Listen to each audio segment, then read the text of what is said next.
Hello and welcome to our study of the Gospel of John. I was asked by several people that couldn't make it to Sunday morning's Bible study to basically go over the slides from Sunday morning's Bible study in an online format. And so what we're going to do is try that, to go through the slides from our study in the Gospel of John and throw them up online. And if you miss a week, if you can't make it Sunday morning to Bible study, this can be something to kind of get you from the weeks that you're not able to make it there to the weeks that you are, and kind of keep up with what the group is talking about. So, without further ado, we are going to begin the Gospel of John with the prologue, chapter 1, verses 1 through 18. I hope to get through this in about 20, 25, 30 minutes, and hopefully we can keep each episode, if you will, to that period of time. Gospel of John. Some things you need to know about the Gospel of John that are interesting is the earliest fragment we have from a New Testament manuscript is from the Gospel of John. It is a fragment of John chapter 8, verses 31 to 33. From around, they can date that fragment to around 125 AD. So just a couple generations after John wrote, we have a fragment there of a New Testament manuscript. So when it comes to the Gospel of John, who wrote it? Well, you'll see. Don't want to give it away right now. So let's move on then. Usually another introductory question that you ask when studying the scriptures or a book, especially the New Testament, is what is the purpose of the book? So someone sat down and wrote this. Why did they write it? And again, the purpose of the Gospel of John, you will see. He gives you the purpose. The author gives you the purpose later on in the book, but he wants to keep you guessing for, I think, for most of it. And then what is the structure or outline of John? Well, there's different ways that different people read the gospel, some structured around the signs that Jesus does, some structured around the I am statements that Jesus gives. What is the structure outline in John? Again, you will see. So we are in the Gospel of John, which begs the question, what is a gospel? More to the point, how do you read the Gospels? Well, to start with, you have to ask the question, is what I'm reading reliable? Or is the text to be trusted? And the reason why I bring this up is the most common way of reading the Gospels today, the historical critical approach, assumes that the Gospels are not reliable, that they are not to be trusted, and that the text that we're reading is a product of a community, that it's not just a guy sitting down and writing this thing, but it is rather the product of, in this case, a believing community. And this historical critical approach tries to figure out from the text, because again, it does not trust the text, so it has to ask what really happened and what in the text are embellishments or changes from the author, that is the believing community, and why did they make those changes, and what sources did they use in putting their gospel together, things like this. Some fundamental presuppositions for the historical critical approach are that miracles are not possible, and so when you see the miraculous in something like this gospel, that didn't really happen, and so it is the author's way of trying to teach you something about something that the author thinks is important, but miracles, again, don't happen. And so there's some other problems with the historical critical approach that we don't have time to get into in this brief thing, but just know that that's one. And then the other fundamental way to read the Gospels are to assume that the author or narrator is fundamentally reliable and trustworthy. And so that would be the historical grammatical approach. And so, yeah, unless you can prove it otherwise, the narrator or the text is to be trusted, and that the text is the product of an author who has an intended reader in mind, and that the author has an objective. He is writing to a specific someone or someones, and he's writing with a purpose to move them from point A to point B in some way. And because of this, there is nothing ruled out a priori, and therefore, in a historical grammatical approach, you have to leave open the possibility of the miraculous. Of course, we believe that since God exists and can interact with his creation, that miracles are possible, that God can break into his creation and do whatever he wants. More to the Gospels, when you look at a historical critical approach, again, they don't think that it's a guy sitting down writing the Gospel. They believe it's a product of the community, largely using pre-existing material. And so when it comes to the Gospels, the historical critical school would say that Mark, of the four Gospels, Mark was written first, in that he represents a more primitive Christianity. The examples they'll give are that there is no miraculous birth story in Mark. There's no, in the original Markan text, which ends in chapter 16, verse 8, there are no resurrection appearances of Jesus, and the gospel happens bang, bang, bang. And then, and they would say that Mark was written in the 70s, 70 AD, around there. And then Matthew and Luke were written next, and those communities added miraculous birth stories as well as resurrection appearances. Jesus has more to say, and they identify something they call the synoptic problem. Synoptic meaning same vision. Matthew, Mark, and Luke are called the synoptic gospels because they read similarly to one another. And one of the similarities they have, especially in Matthew and Luke, are the things Jesus says, the red letters in those gospels. Jesus seems to be saying a lot of the same stuff. How can that be? Well, we would say because those are the things Jesus actually said.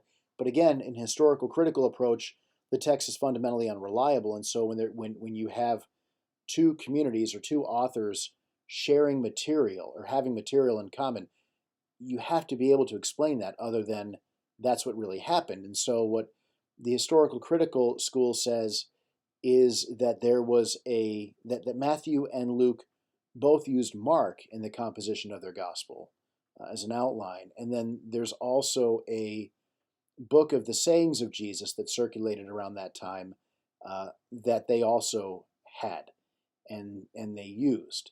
And that explains why so many of the sayings of Jesus in Matthew and Luke are very, very similar. And so this book of the sayings of Jesus that had to exist to explain the synoptic problem that Jesus is saying the same things in Matthew and as in Luke is called Q for quella or source. The problem, and then John is written last. He's written in the 90s and represents the most evolved picture of Jesus, that we're not even going to bother with the miraculous birth story. We're going to go, as you'll see from the text, that Jesus is God. He is pre-existing his birth, and throughout the Gospel of John, seems to move with a divine power and energy. He's always in control of the situation. He never doesn't know anything, and you have the most evolved view of Jesus. Because the historical critical school says that the understanding of who Jesus is in the Christian community evolved over the first century to where initially he was an apocalyptic preacher, and then he becomes the Christ, he becomes the Messiah, becomes the Son of God, and then he becomes God himself, and that the understanding of who Jesus is evolved in the Christian community throughout the first century. There are several fundamental problems with this understanding of how the Gospels came to be and the early Christian community's understanding of who Jesus was. Primarily, it has to do with the Apostle Paul, and that Paul is writing his epistles in the 50s and early 60s, and in those epistles, he very clearly refers to Jesus as God. So if you have Paul referring to Jesus as God in the late 50s, early 60s, That's a problem when you're also saying that the early Christian community didn't have an evolved understanding of Jesus as divine until the 90s. So that undercuts the evolving view of Jesus in the first century. And then you also have the problem of where is this book of the sayings of Jesus that explains the similarities in red ink between Matthew and Luke? Where is it?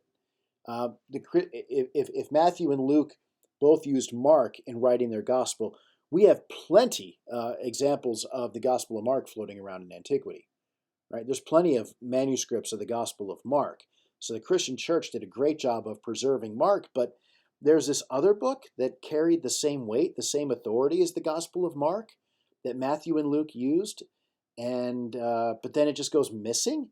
And not only do we not have any copies of this gospel or this book of the sayings of Jesus around, any manuscript evidence, there's also no references to a book of the sayings of Jesus in the Christian church.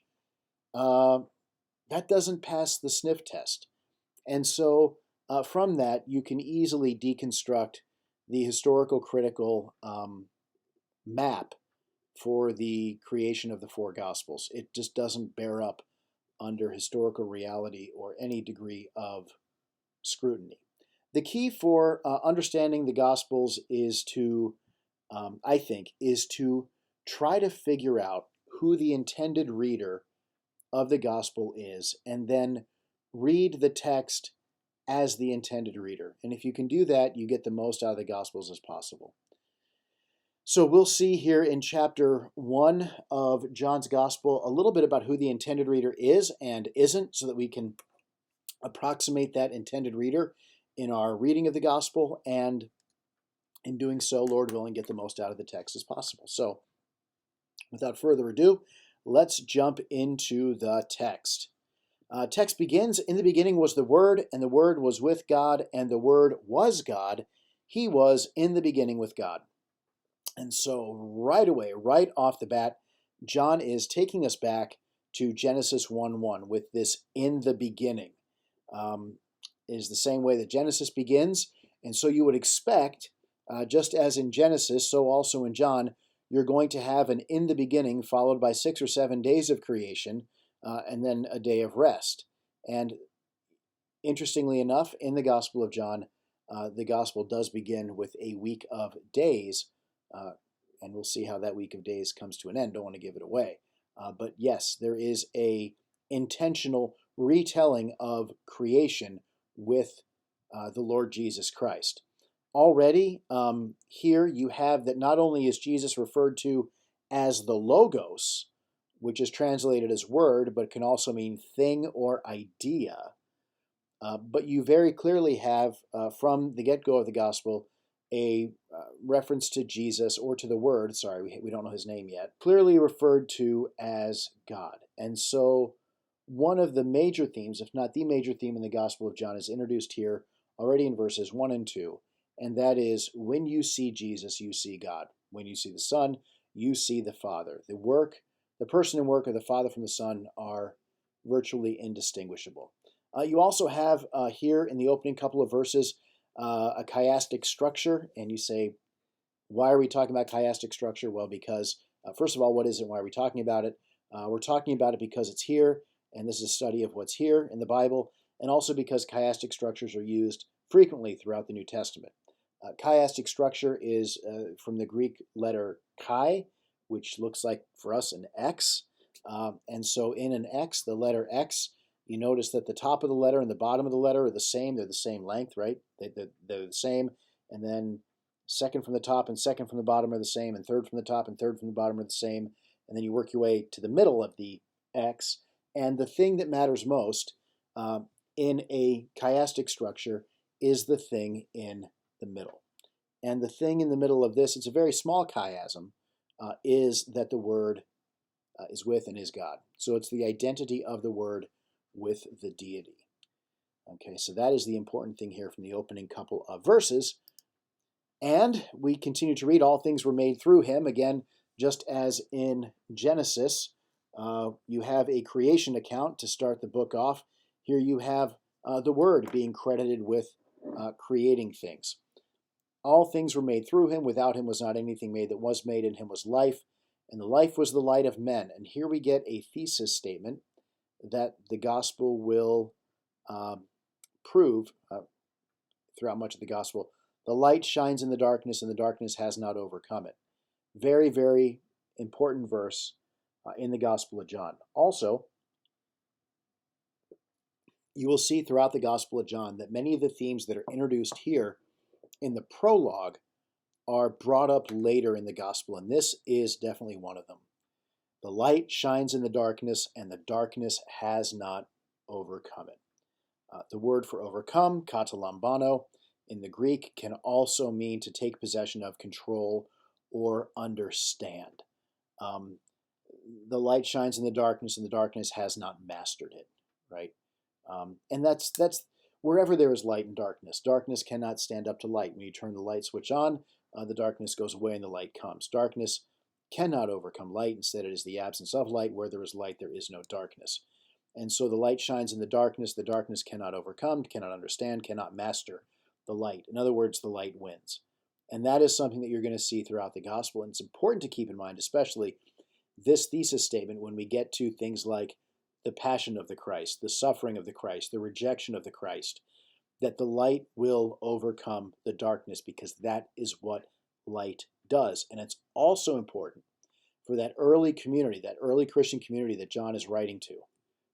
Not his only intended reader, but it definitely is an intended reader, that they would know in the midst of persecution, in the midst of being a religious minority, that the darkness will not be able to overcome the light of, we know to be, the Lord Jesus Christ.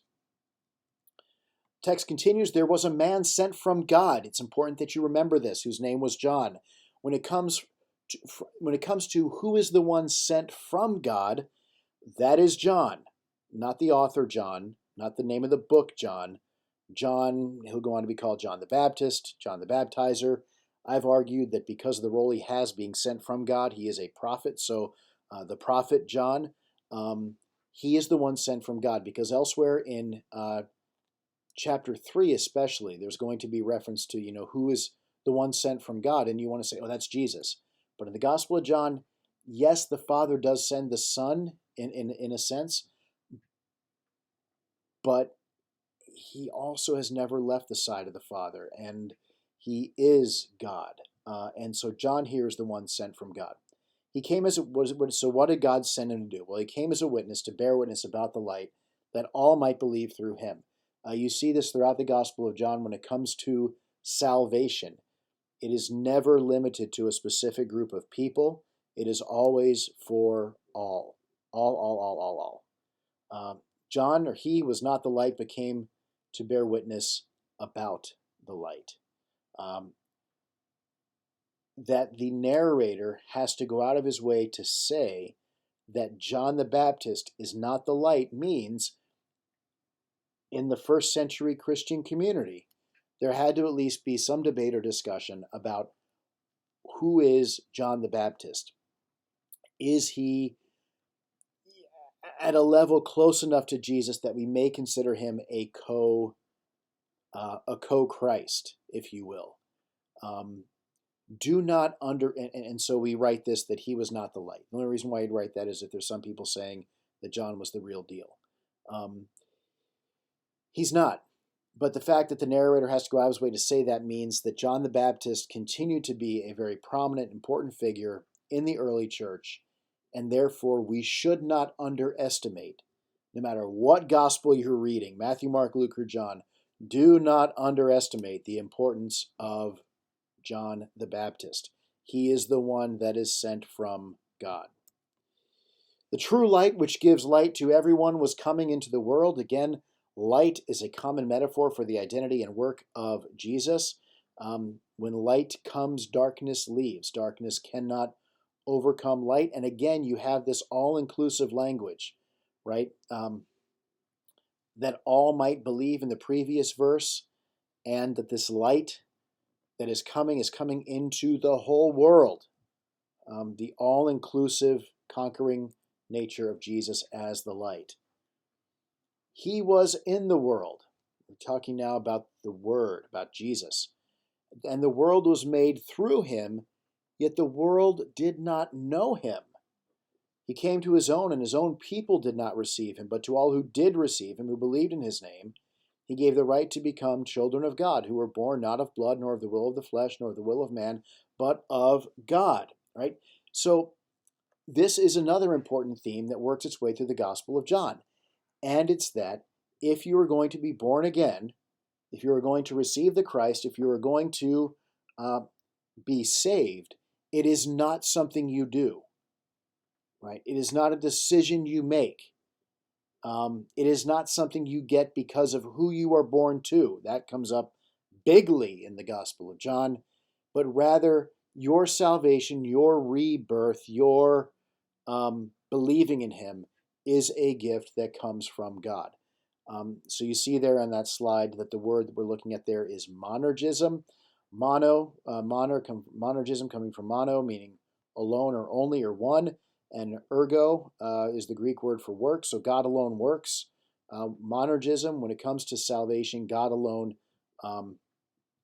is the one who does the work. He saves you from start to finish. And it is amazing to me how many Christians will say this, that God has saved me, and then will go on to say to other people as they're bringing the gospel to them, you need to something.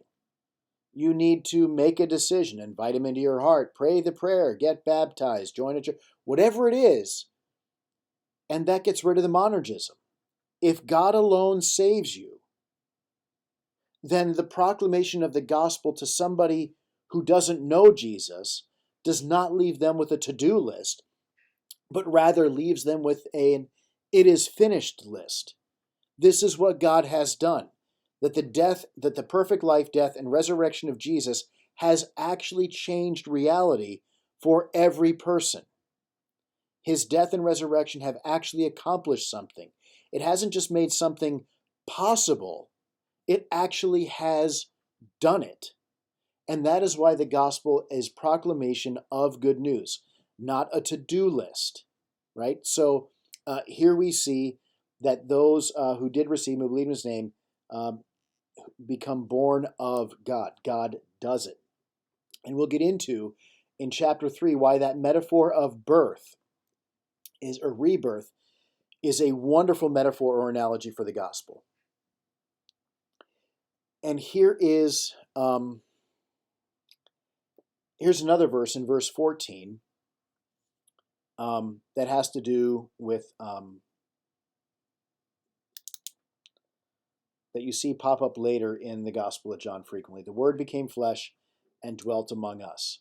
And that word there for dwelt is the same word in Greek that it gets translated for the Hebrew word tabernacle. Taking you back to the Old Testament, the tabernacle was the place, the instructions God gave to Moses to build for him, the building in which he would dwell. And so just as God dwelt with his people in the Old Testament, and we'll get into exactly how God dwelt with his people in the Old Testament in chapter 2, when we take a look at Jesus' work in the temple, so too does God dwell among his people in the person and work of Jesus Christ. That Jesus does the function of the temple or tabernacle from the Old Testament. The Word became flesh and has dwelt among us. We have seen his glory. Glory is of the only Son from the Father, full of grace and truth. Again, when you see the Son, you see the Father. When you see Jesus, you see God. John bore witness about him and cried out, "This was he of whom I said, he who comes before me ranks before me because he was before me." Again, you notice that the Gospel of John is going out of its way to teach the pre-existence of the Word, Jesus, the Son. We don't have his name yet, but we'll get there in a little bit. It's important that you know that Jesus pre-exists his earthly existence so that he can tell you before Abraham was, I am. That comes up later. He can also tell you that just as he is standing before you today, he's also in heaven, so that when he's talking about his Father, it's not as if he wrote down a bunch of stuff about God before he left heaven to come down to earth and then brought that list with him. But he can talk about the Father because as he is standing here among you, he is also standing in the presence of the Father and beholding him. So he knows that of which he speaks, just doesn't remember more than just remembering it. But here again in verse 15, you see the narrator continuing to try to convince his reader that Jesus is greater than John the Baptist. From his fullness we have all received grace upon grace. The law was given through Moses. Grace and truth came through Jesus Christ. This is the first time that the name Jesus is used to identify the Word, the Logos, the Son, the one who is God, the one who created all things. He has a name. And here in verse 17, his name is Jesus. And notice that grace and that John waits until he brings up categories like grace and truth. He waits to give us the name of Jesus until he brings up those categories, because I think he wants us to identify Jesus with grace and truth, right? Anyway, here he's not bagging on Moses. He's not saying, well, you know how Moses gave us the law? Yeah, that ain't nothing. Jesus is grace and truth. He's not putting the law that Moses gave in competition with grace and truth, but rather he's saying, look, you know that law that Moses gave, how great that was. Because remember, the law, we translate it as law. In Hebrew, it's Torah. It's instructions. And if we think that the Old Testament law is, here's what you need to do to be saved, you're misreading the law. Salvation has always been by grace through faith, right? Only then it was faith in the one who is to come. Now faith is in what has already happened in Jesus and to an extent what is yet to come. So to say that the law was given through Moses and the law is a to-do list misunderstands the law. The law established a covenantal relationship of the Israelites with their God, which was a relationship that was made possible by his grace. And so just as the law, right, established that grace-based covenantal relationship, right, and Moses was the deliverer of the law, now grace and truth, right, which are the basis for the relationship that we have with God through Jesus Christ, are given to us through Jesus Christ. So as good as the law was, properly understood, for establishing the relationship that God's people had with God in the Old Testament, how much more the grace and truth that come through Jesus Christ establishes a relationship with God, a covenantal relationship with God for all people. And our last verse that we'll take a look at, John 1:18, no one has ever seen God. The only God who is at the Father's side has made him known. In other words, once again, now for the third time, I think, when you see Jesus, you see the Father.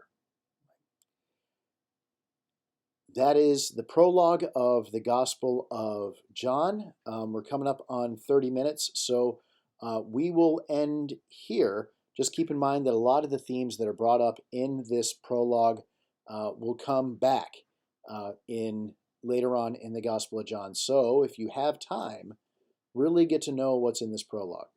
This is setting the stage for what comes after it for the next 20 and a half chapters. Thanks for taking the time to study God's Word here. We look forward to future episodes of this online, but also please join us for Bible study if you can at Trinity here in Waconia, Sundays starting around 9:30 in the fellowship hall. We study the Word together, and we would love to have you join us. Until then, take care. God bless.